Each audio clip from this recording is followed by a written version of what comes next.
Ele é um garoto que começa a morar em um dormitório só de meninas. Eu sou o Tio Rock. Deixe seu like e bora! Tudo começa na casa do nosso protagonista, Coach, que está pegando fogo. Como seu pai fugiu de suas responsabilidades, ele acabou sendo deixado para trás e teve que morar sozinho na rua. Lá estava ele, jogado ao relento por quase um ano, sofrendo com a fome, até que de repente, uma pesquisadora se aproxima e pergunta o que ele gostaria de comer. Depois de um desentendimento entre os dois envolvendo algo muito sério, neste caso a roupa íntima dela, a mulher acaba levando o nosso protagonista para o dormitório onde mora. Lá, o garoto se alimenta de um miojo como se fosse um banquete. A pesquisadora então diz que se ele quiser, pode tomar um banho. O menor não pensa duas vezes e já corre para se lavar, afinal, ele estava exalando aquele cheiro clássico de mendigo que parece ter sido moído no liquidificador.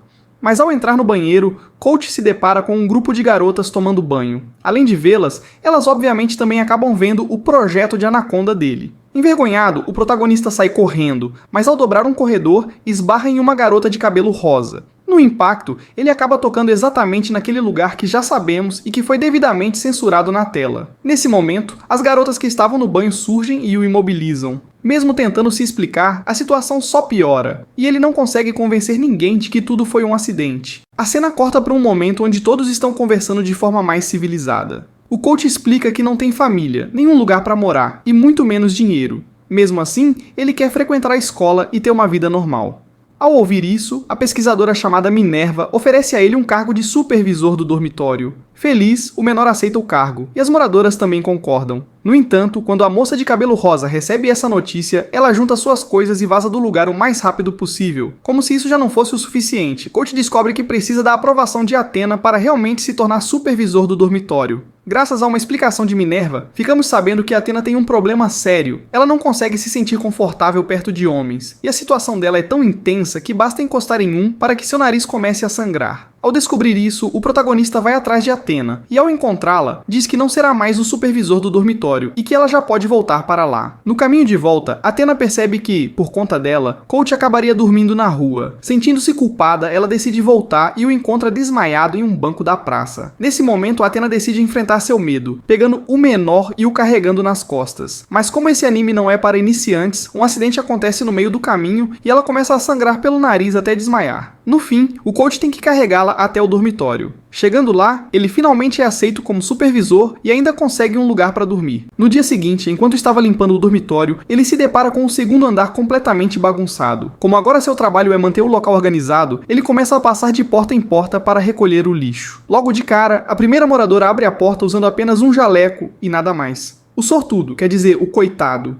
fica assustado e pede para a menina começar a usar roupas, pois ele passará ali todas as manhãs. Em resposta, ela simplesmente finge não ouvir e volta a mexer em seus experimentos. Como se isso já não fosse o suficiente, Coach se vê em uma nova situação inesperada. Uma garota aparece do nada, o agarra e o veste com uma fantasia estranha. Aproveitando a presença dele, Frey pede que ele tire suas medidas, já que faz tempo que ela não ajusta suas roupas. O garoto obedece, mas acaba se metendo em mais uma confusão. Logo depois, um alarme começa a tocar, e Minerva aparece desesperada, avisando que um de seus experimentos deu errado, e que todos devem evacuar o dormitório. No meio da correria, Frey e Minerva acabam saindo quase sem roupas. Vendo isso, Coach dá uma bronca nas duas, mas ao perceber a situação embaraçosa, fica envergonhado e sai correndo. Depois de se acalmar, ele volta com um cobertor que conseguiu implorando para pessoas na rua e o entrega para as meninas, para que não fiquem com frio. Em resposta, elas o agradecem e o abraçam, demonstrando que não ficaram magoadas ou chateadas por terem sido repreendidas por uma criança. No início do episódio seguinte, uma nova moradora do dormitório, Arquia, acaba caindo em um buraco no chão do seu quarto e vai parar no andar de baixo. Após a queda, descobrimos que ela é o tipo de personagem extremamente animada ao ler mangás shounen, a ponto de quebrar coisas sem perceber. Agora que há um buraco conectando seus quartos, Arquia decide dormir no quarto do coach para evitar cair novamente enquanto dorme. O coach até tenta argumentar que essa história de dividir o quarto não vai acabar bem, mas no fim, Arquia não dá a mínima para isso. Algum tempo depois, ela pede para conversar com ele e o garoto aceita. No entanto, a garota diz que a melhor forma de conversar é deixando os corpos falarem. Dito isso, ela imobiliza o nosso pobre protagonista com um golpe de jiu-jitsu. Para Arquia, esse tipo de interação é completamente normal, já que cresceu em um dojo com vários irmãos. Mas, para o coach, a situação está longe de ser comum. Durante sua quase experiência de morte, ele consegue se livrar e, no processo, acaba conquistando o coração da garota. No entanto, depois de realizar tal feito lendário, ele sai correndo e decide dormir sozinho no quarto dela. É então que uma outra moradora do dormitório, chamada Serena, entra no quarto pensando que Arquia ainda estaria lá. Ao encontrar o coach adormecido, Serena fala que pode consertar toda essa bagunça usando uma tecnologia lunar, mas há um detalhe: ela só pode fazer isso se o protagonista concordar em ser o noivo dela. Como o coach estava exausto e sonolento, ele aceita sem nem pensar direito. Serena então lhe dá um beijo e logo em seguida se transforma em algo parecido com um coelho. No dia seguinte, o garoto acorda e vê que tudo foi consertado. Nesse momento, ele se lembra de Serena e de tudo o que aconteceu, mas decide acreditar que aquilo foi apenas um sonho. Ele então vai preparar o café da manhã para as moradoras do dormitório, deixando todas encantadas com suas habilidades culinárias. Impressionadas com sua comida, as garotas o convidam para preparar o jantar também. Como os ingredientes estavam acabando, ele recebe dinheiro delas para ir ao mercado. No entanto, Athena sente que deixar o coach sozinho pode não ser uma boa ideia, já que ele é um homem, então decide acompanhá-lo para fiscalizar. No caminho, os dois enfrentam algumas situações complicadas devido ao medo excessivo de Athena em relação aos homens. Mesmo assim, conseguem comprar tudo o que precisavam. No trajeto de volta, porém, Athena se atrapalha e esbarra em alguns caras. Nesse momento, seu nariz quase sangra em público, mas Coach rapidamente improvisa um teatrinho, fingindo que ela é sua irmã mais velha. Ele então a carrega para longe dali, antes que a situação fique ainda pior. Mais tarde, os dois param em um cybercafé para descansar. Dentro de uma das cabines, Coach pede desculpas por tê-la tocado sem permissão. No entanto, Athena diz que está tudo bem, e que isso não a incomodou. Na verdade, ela está mais interessada no fato de ter sido chamada de irmã mais velha. Animada com a ideia, pede para Coach chamá-la assim várias vezes. Pelo visto, ela gostou tanto da brincadeira que até faz carinho no cabelo dele.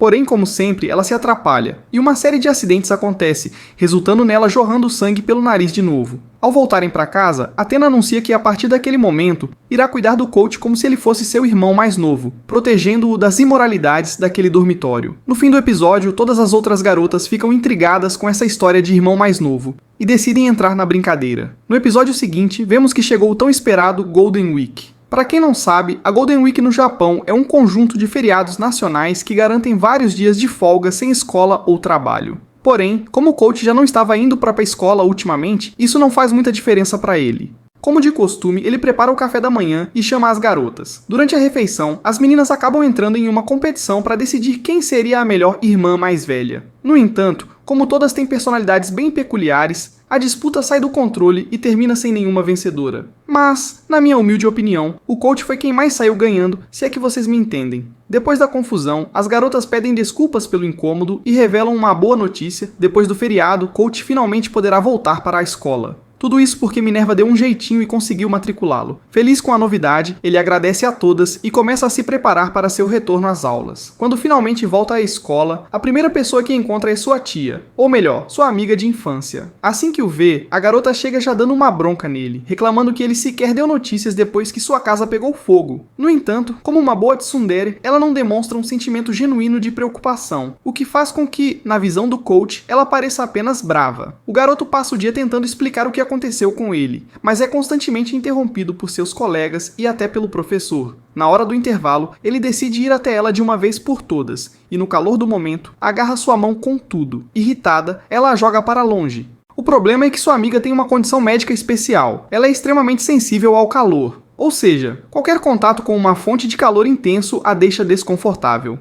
Coach, distraído, havia esquecido completamente disso. Por conta do incidente, ela fica emburrada e vai sozinha para o telhado da escola. Lá, ela reflete sobre seus verdadeiros sentimentos em relação ao coach e percebe que, no fundo, sempre acaba dizendo e fazendo o oposto do que realmente quer. No entanto, como o telhado estava muito quente, ela começa a passar mal. Felizmente, Coach aparece bem a tempo, colocando suas mãos frias no rosto da garota. Ele havia usado gelo para resfriá-las antes de encontrá-la. Assim que sente o toque gelado, ela finalmente relaxa e sorri. Foi só nesse momento que o coach mencionou sua situação e o dormitório em que está vivendo, o que acabou deixando a sutiã bastante curiosa. Então, na enfermaria, o coach explica melhor sobre ser o responsável por um dormitório feminino. Porém, a sutiã não acredita nisso e insiste que quer ver tudo com os próprios olhos. Numa tentativa de impedir que ela vá até lá, os dois acabam caindo em uma das camas da enfermaria, levando a uma situação meio constrangedora.